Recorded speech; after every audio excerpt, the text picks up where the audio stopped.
How can I summarize my plan of attack in 5 words? This gun in my hand.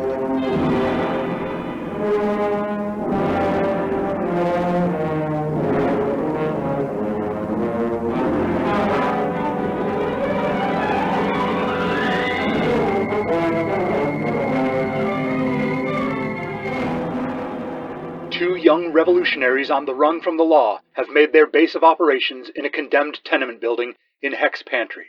Clive, this plan has to go off without a hitch. There's only one hitch I'm interested in, and that's... Be serious. For this to work, we've got to bring together members of 3 different organized crime families. They have to set aside their differences and keep their eyes on the goal. I know the Cappadocia family will get behind this, and you can convince the Green Streets to play nicely. But can we count on Regina's organization to take part without taking over? I think we can. In any case, Regina herself won't be a part of it. Only the members of her organization we can trust. Are you sure it's wise to exclude her? She's too dangerous. Besides, it's too late to change our minds. The communiques have already been sent out. 217 people will assemble at the meeting point. They'll be armed and come laden with materiel to get the job done. Chase it! It's the constabulary! I was so hoping we could hide here until the day of action, but it's no use. You get the electronics, I'll bring the maps and paperwork. There might be cops around the back of the building. Our best bet is that tunnel out of the basement. Let's go! Meanwhile, it's a hot summer day in Parabellum City. Not too hot, but we're not yet experiencing the coming ice age that scientists predict will destroy civilization by 1974. A perfect day for a firefight. Falk Zildjian, inescapable hero by virtue of the fact that he carries a gun, exchanges fire with 2 bad men on Mechanic Street, just down from the railroad bridge that's been under construction all spring and summer. Say, Falk, you're a difficult man to track down. What? Geez, Gary, take cover. I'm in a shootout here. I look for you in Gristle Park. I check the county building. I even ride the Verf Street bus route, figuring you'd be somewhere along there. Then I hear gunshots. Silly me. I could have relaxed in my office and waited till I heard gunshots. Gary, I'm not the only person in town firing guns, obviously. No, but if anybody else is shooting, you'll show up soon enough. It's like the call of the nightingales. Are nightingales looking to mate when they call each other? Irregardless, here we are. I'm kinda busy. Can we talk later? Get down! Who are these guys anyway? I spotted these 2 hoodlums holding up a lacquer store. A liquor store? No, a lacquer store. You mean a paint shop? No, I don't think they sell other kinds of paint, just lacquer specifically. See, this is why you get a business manager and an agent. Somebody who can advise you on promoting yourself and maybe what your business should focus on. Just selling lacquer? It seems like a niche market. Well, he's doing enough business to make it worth 2 hoods robbing him. Is that Jimmy Zulo? Hey, Jimmy! Jimmy Zulo! Hi, Mr. McIntyre. No, I'm Toby Zulo. Jimmy went up to Saskatchewan chasing a girl. Toby, can we have a 10-minute ceasefire so I can talk to Zildjian? Then you can kill each other to your heart's content. Zildjian won't sneak up on us while we stop shooting, will he? Of course not. He's got a code of some kind. What do you say? Can we cease with all the firing? Sure, Mr. McIntyre. Let's take a break, George. What are you doing? Put that out. You want this whole store to go up in a lacquer bomb? How do you know them? Jimmy Zulo was a sub-lieutenant for the Cappadocia crime family. He probably still is. Probably working as muscle someplace down south, not chasing tail up north. That doesn't explain why they trust you or how they know you. I did some consulting for the Cappadocias. I've only heard a few hints about this new crime family in town. What do you know about them? The Cappadocia family's got their hands in everything from brothels to narcotics to extortion, the numbers racket, forged housing inspection papers, rigged pinball machines, gun running, rum running, marathon running. What's the crime in marathon running? It's like fixing a horse race or boxing match, only it's people running a marathon. Where was I? They're in the protection racket, paying off cops, black market Cupid dolls, wage theft, burglary, blowing up dams so they can get the contract to rebuild them, the vanity publishing racket, the citizenship papers racket, betting on fixed badminton matches. Otherwise known as the badminton racket. Are you going to let me finish? How much more could there be? Printing fake newspapers, red-hot cinnamon toothpicks in elementary schools, stealing lunch money, stealing lunch boxes, eating at restaurants and running out without paying, roofing scams, driveway coating scams, flooded basement remediation scams. I think that's it. That would take a big organization. I can see why Regina wants to cut out the competition. Really, it makes no sense. How can there be so many crime families operating in Parabellum City? There's only two, the Green Street family and the Cappadocia family. You're forgetting Regina's, and her organization's even bigger. Technically not a family. The members of her organization aren't related, as far as anyone can tell. That's more of a crime syndicate. Still, 3 competing organizations in a town this size? It's a big city, but not that big. I wouldn't sing about it being a toddling town, but it's a toddling class town. Forget it. Let's get you back on track.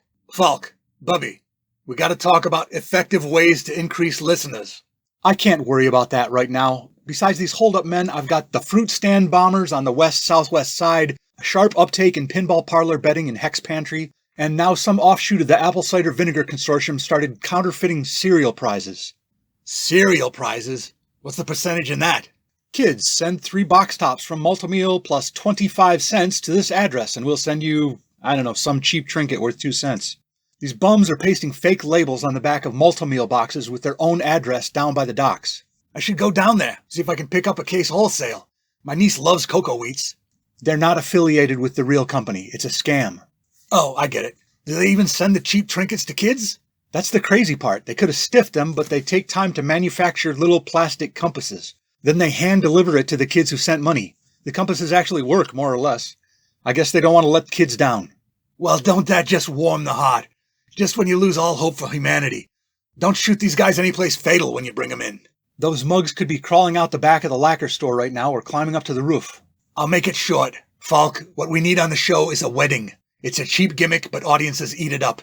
You want an episode with some grunting wrestling, then bang bang, then I now pronounce you man and wife? Look at how many listeners we gained after the episode where Wordsmith proposed to the infomatron. Sure, the Newsy Duel, episode 49.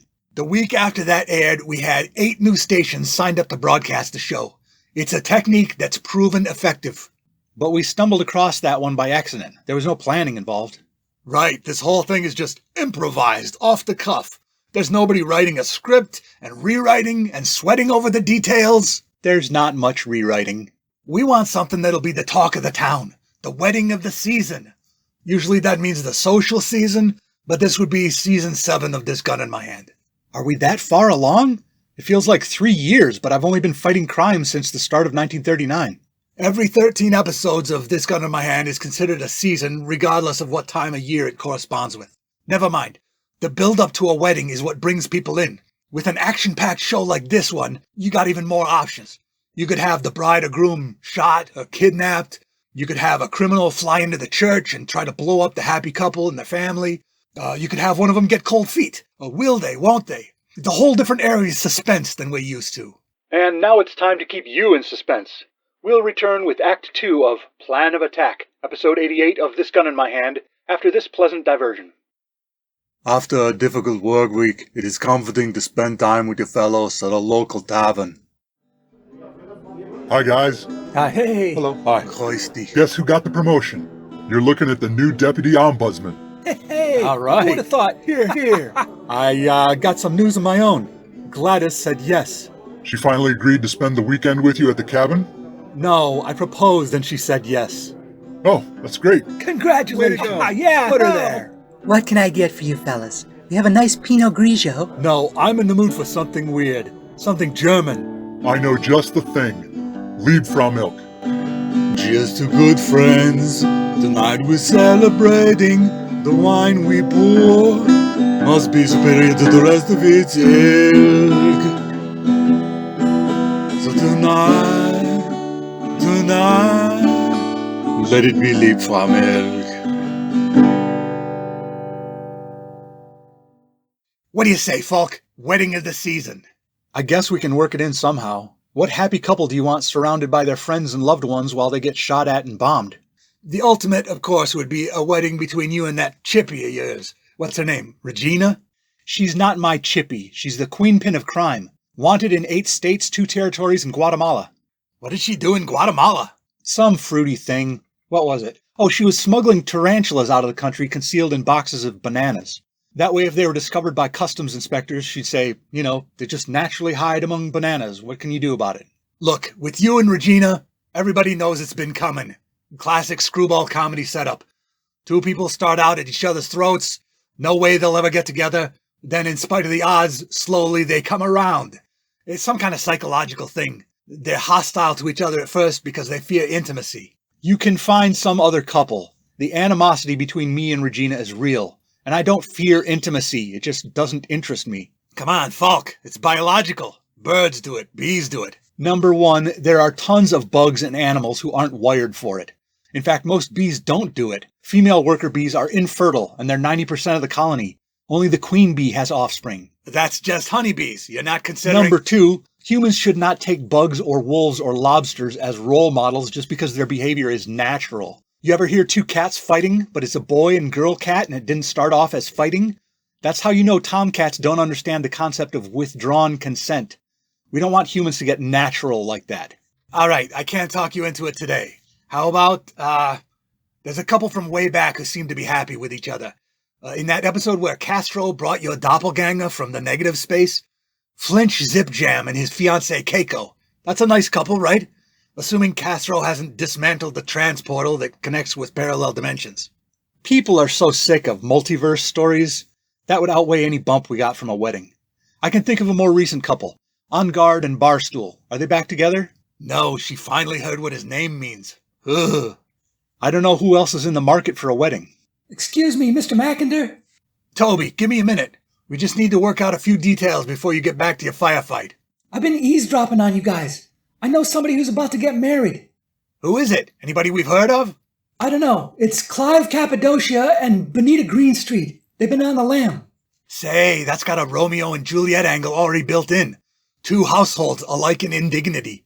They won't have any street fights involving switchblades and dancing, will they? The whole reason we were robbing this store was to get lacquer for the crib George made. It's our wedding present, see? Hold on, what are those names again? Did you say Bonita and Clive? Yeah, that's them.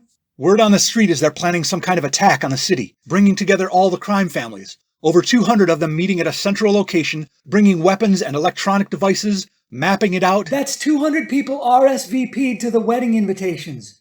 They're bringing lights and a record player because they couldn't get an organist. They got maps to get to the church for anybody coming from out of town. What about the weapons they're bringing? We're talking about wise guys. They don't go anywhere without packing. All right, that makes sense. What crimes have they committed? Why are they on the run? Bonita broke out of Santopolis jail. She only had 1 week left on her sentence. What was she in for?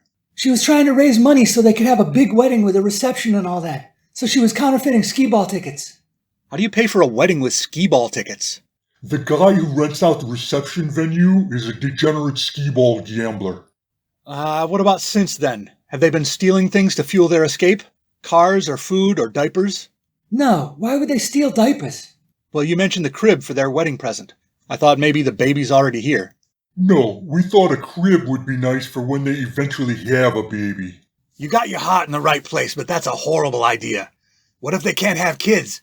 They'd have this handmade crib reminding them it ain't gonna happen. Gee, I never thought of that. What are we gonna do with this lacquer? Leave it in the store. Go home and sell the crib. The money you make from it can be your wedding present. People think cash is a thoughtless gift, but everybody needs it. They'll figure out what to use it for. Aw, geez, I made that crib in woodshop class. Come on, George, I think he's right. You'll get a good price on the crib. Anybody can see the craftsmanship you put into it. I thought we needed a wedding between beloved characters, or at least somebody the listeners know. Nah, these schmucks will blubber about any wedding. I mean, discriminating audiences will appreciate the joy in any marital union. Plus, it's a redemption story, so... What do you say, Falk? You think you can overlook their transgressions this time? Sure. Us too? I suppose. Just don't go robbing any more lacquer stores, you mugs. We couldn't if we wanted to. This is the only lacquer store around.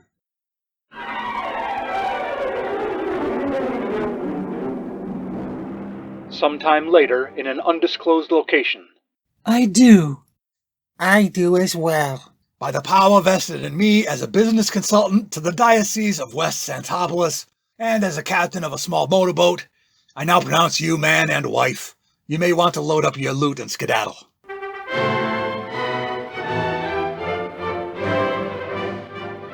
That was beautiful. Hey, Zildjian, you getting a little choked up there?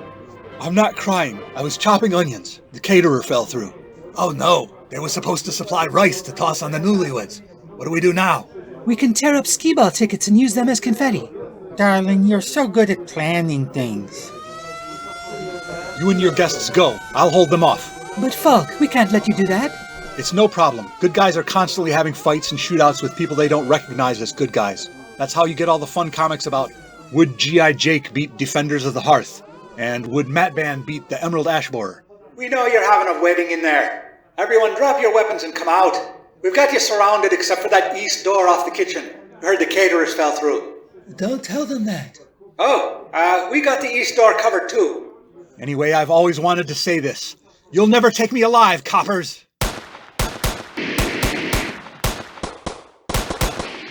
That's the last of the guests. We have to leave. Will he be all right? Certainly. The only thing that stops a bad guy with a gun is a good guy with a gun. When it's all good guys firing, they miss each other. I think that's how it works.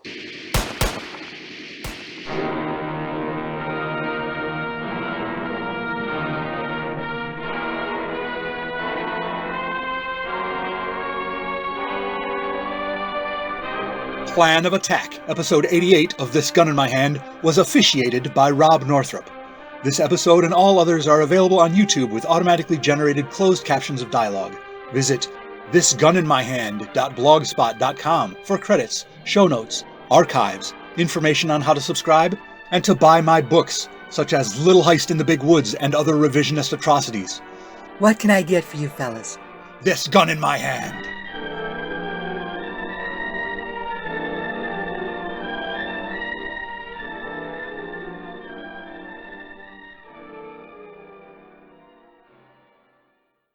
I know it's not pronounced Liebfraumilch, it's Liebfraumilch, but you know, it's a commercial for an American audience. You have to cater to their whims.